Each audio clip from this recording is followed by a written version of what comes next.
Good morning, man. How are you? Good morning. How y'all doing? I'm doing well. We're doing okay. You got the nice, deep radio voice, it sounds like. Now, I got to give you props to start off.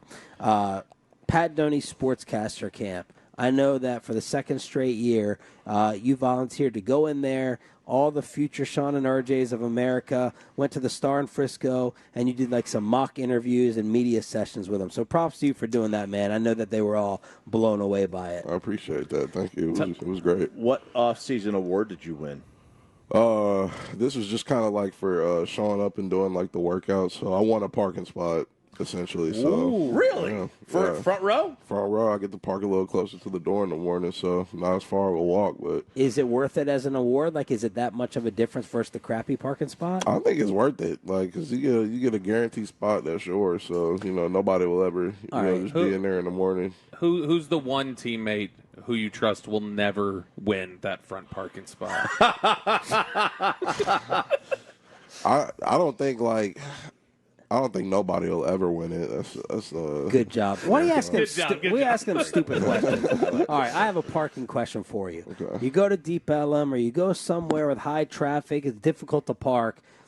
Are you valeting automatically? How many times are you going to circle around to wait for that parking spot to open up? Man, it really depends on the time of day. Like I say, like especially if you're going to Deep Ellum like at night, bro. Just like I don't know, like probably Uber. Like if you're going at night, but during the day, like you'll circle around more during the day. Yeah, I'll circle around a couple times. Last time I was really there in the day was to get like a passport. So like there was parking there. Like I found some. You need an emergency passport. Yeah, I need one of the fast ones. So yeah. And did they get it done quick? Yeah, they did. They got it done pretty quick. So what's the valet price where you're like, I refuse to pay this out of principle? Probably like 80 to 100. Dang! At that point, they're scamming. Like, yeah, I didn't even know there was a $100 valet. Absolutely not. They can get like that. But you'll pay the 20. Yeah, 20 is like it's straight. If I don't have to walk or like look, I'll do 20. Micah caught some heat last offseason for talking about how he's like, I'm not paying $30. I don't even remember what it was, but he was talking about, and they were like, dude, you got millions of dollars now. Why does that matter to you? Your thought process, are you similar? Like, it doesn't matter that I've got my first round pick contract now. There are certain principles I'm not going to cross. Yeah, I'm definitely a man of principles. So like, if I feel like, I mean, you gotta really know the value of a dollar. I think that's valuable, especially at this level. So, like, if someone's scamming, like, I really won't go for it. Like that's all I can really say on that. Like, if I feel like, okay, like this is fishy, or like they're charging too much, or I've been in a similar experience and it wasn't like this, then yeah, I'll definitely be like, nah, I can't do it. Tyler Smith joins 105 through the fan. Are you a backer inner? Now, in the parking spot, let's say you go to a Mavs game, Ranger game. Are you backing in for sure in a busy spot? I'm for sure backing up. I'm a reverse parker by nature. Picked it up from some of my homies in college, but you got to be able to see what's going on behind you, bro. You can't just pull in there, get out and look back. If you're going to a Ranger game and you drive, you cannot pull in forward. Why? Because backing up, getting out with all the people coming, it's a risk. It's such a big risk. It's so much harder to back in. It's so much more difficult. For some of us, I guess. I mean, Learn how to drive. All right. Look, this, like everyone's in love with you after year one. Could you have imagined that it could have gone as well as it did, personality-wise, play-wise? How comfortable are you as a Dallas Cowboy? Or are you like, I know you're going to say you have more to learn, but how good was year one, and how comfortable are you? I mean, year one was great. I'll definitely say, like... Oh, I'm sorry, not year one. I'm thinking of you still as a rookie. Okay. This is year 3, yeah. I mean, yeah, year two was great. I felt like, it was just kind of cool to, play one spot. Like, I got to go through training camp in one spot and, like, do all that. Just really, like, I mean, I had a great group of guys to learn from, obviously, like, in my, in my second year campaign. Like you said, I'm still continuing to learn, but like, yeah, it was crazy, and it was a blessing, but it's something I prayed for and something I worked for. So I can't say I'm just, surprised when things fall into place, but it's definitely something that, I appreciate and I'm blessed about. All right, set us straight on this argument we have countless times. We want you playing left tackle. You have great talent, amazing shutdown, lockdown. There's a need there. Tyron going. We want Tyler Smith playing left tackle. Please, Cowboys, do it. Tell us why. we could be wrong in wanting that. I mean, man, we got Tyler Guyton, dog. I mean, he's a dog. I mean, he has a spot. I mean, he's going to lock it down. He's going to be great at the position. You know, I feel like, you know, he's trending towards kind of like what the NFL is. You got bigger, taller tackles, bro. You know, there are basketball players out there now, we'll be honest, like 6'8", 6'7", so. You feel small next to him? I don't feel small next to in fact, I might be like, you know, I'll be feeling 6'6" sometimes. I'm like, you know, I might be 6'6", but yeah, he's just. I mean, he's great. I mean, he's great at the position. He's great for the position, and like, I found a solid spot. Like, had a great season, so I'm just gonna keep stacking where I am right now. But you know, always stay ready for anything. Did you care about where you played? Did you prefer to stay at guard? I would have played anything, honestly. Like.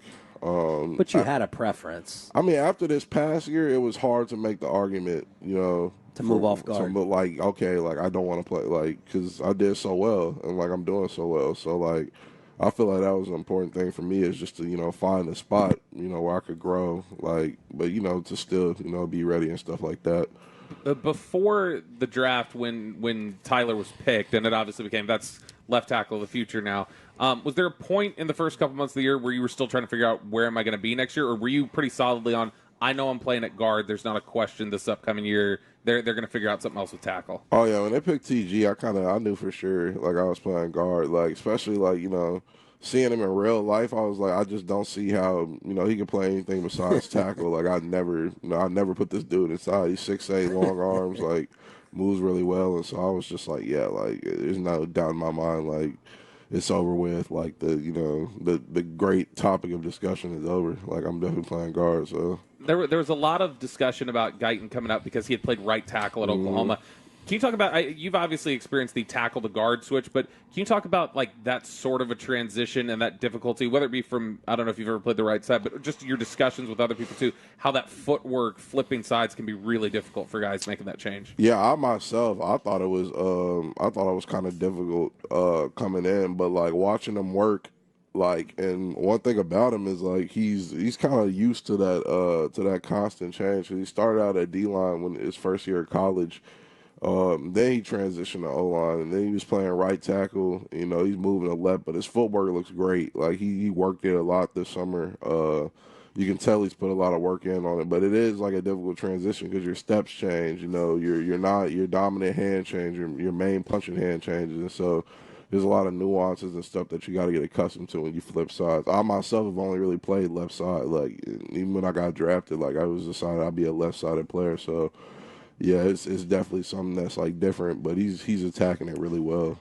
When was the last time you played something other than O-line, like high school? Yeah, so I played D-line up until my junior year of high school. Yeah, D-line. If you had all the offensive linemen, if they had to take reps at D-line, who's most likely to lead the offensive line in sacks? Like, if not me.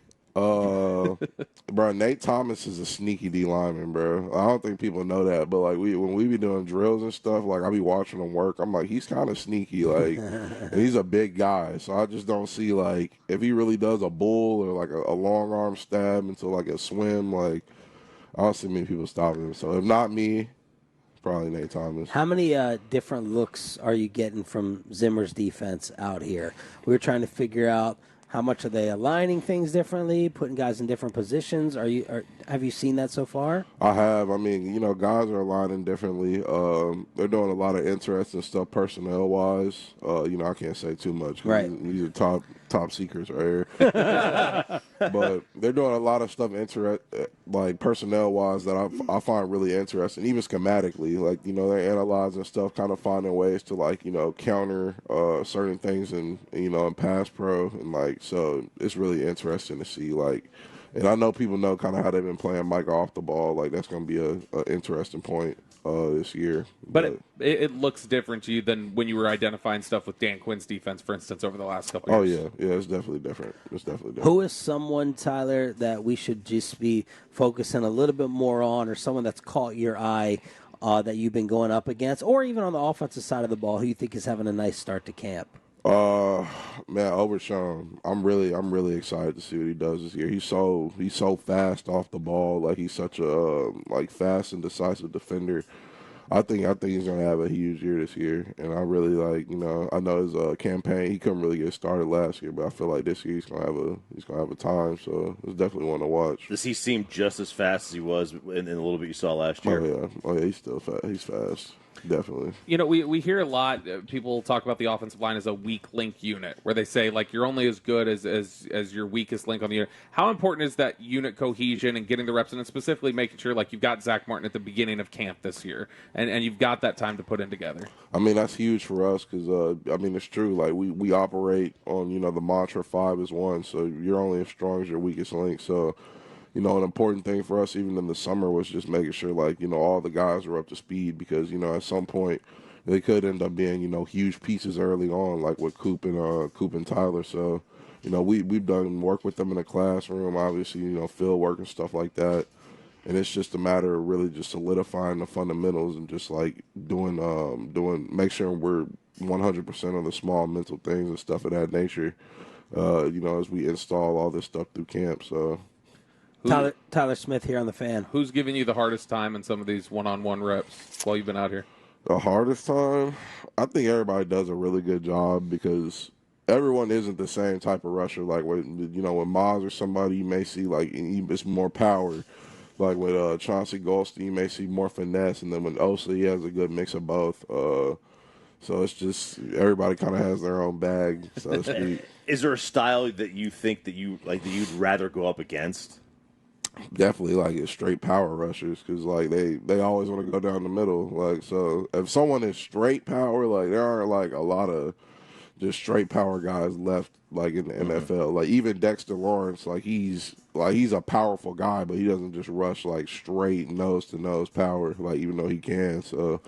But probably if I had to say, straight power, because you sit down on that. You pay attention to the top 100 Madden ratings, all that extra stuff. I do see it. I don't fixate on it too much, but I do see it. Yeah. Did you vote on the top 100? I did. I voted for a couple of our guys on there mostly, but I voted. Do you remember who you had 1, 2, 3 in the league? Nah. When do you guys vote on that? We voted back in, this is almost the beginning of the season. Really? Last year, yeah. It's very... Wow, that early. Beginning of the season? Maybe middle, the days run together. How much football do you get to watch, actually? I get to watch a lot, y'all. Every day I work, I watch football. Well, outside of you guys, the rest of the league, keep up to date with what's going on. I keep up... I get to watch a little bit, when we're at the hotel and stuff. It's nothing crazy. Because a lot of times, we're playing during those games. But I keep up with, the standings and stuff, at the conference or whatever. Yeah. Are you bitter that you didn't, the college football game didn't come around while you were still in college? It's a little upsetting that they don't got, a card in there for your boy or, I definitely searched the auction store because I was curious. But, yeah, other than that, I'm not tripping too much. When NCAA originally came out, I wasn't the greatest, so it's kind of been my redemption arc in terms of that college football game. So yeah. What's one food that you love but you can't eat because it just destroys your stomach? Ice cream, man. Dairy. Lactose? Yeah, I don't even think I'm lactose, bro. I'm just when I eat, I probably just eat too much of it. It just really bothers my stomach, so I try to stay away from it.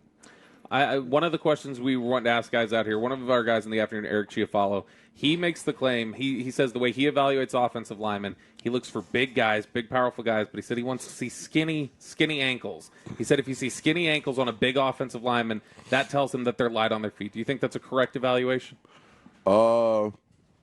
I think to a degree, when he says skinny ankles, if you got skinny ankles, I still would like to see big calves, Yeah. Normally, you got to do with just those massive calves, it's very stable, super powerful. There's only a couple dudes really built like that I know personally, but yeah, you just want to. I think big, a big lower half and a good stable core or a big core is probably the most important thing. The second most famous man at the Pat Doney Sportscaster Camp, Tyler Smith, sitting down with us on 105.3 The Fan. Do you know who the most famous person was? The most famous person? Yeah, that spoke at the camp. Pat Doney. I think I'm the most famous. Congrats on another awesome year, man. Thank you for sitting down with us and keep killing it out here at camp in the season. No problem at all. Appreciate y'all guys.